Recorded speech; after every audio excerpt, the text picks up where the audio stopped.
Hello দর্শক, দেখছেন আজকে পিয়া আর শারমিন একসাথে পাইছি। ওরা আজকে কার বাগানে কি চুরি করে সেটা দেখবো। দেখে কাছে যাই, দেখতে থাকুন। তাই কি হচ্ছে এখানে? হ্যাঁ, কি হচ্ছে এখানে? কি হচ্ছে? আমি তো তোমাদের প্রতিদিন টার্গেটে থাকি, বিকেল হলে তো কই যাও? ঠিক আছে, কি এখানে কি তোমাদের হাতে চুরি কেন?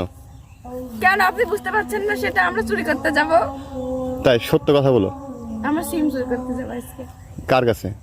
ওই যে যেদিন আমরা টমেটো চুরি করলাম না, ওই লোকটার কাছে। ও, সিম দিয়ে কি করবা? কি রান্না করবা সিম দিয়ে? চপ চপ সব ভাজবা? কবে? আজকে? তো আমারে দিও, না দিলে কিন্তু ভিডিও ভাইরাল করে দেবো। করেন ঠিক আছে। আর এই আছে এখানে কি? এখানে কি তোমাদের এখানে কি? এখানে আমরা ফুল চুরি করতে আসলাম। আজকেও পাইছি, দেখুন। আর আমাকে দেখে এখন দেখেন কোথায় চলে যাচ্ছে। এই শোনো শোনো, এই শোনো শোনো, এই শোনো শোনো শোনো।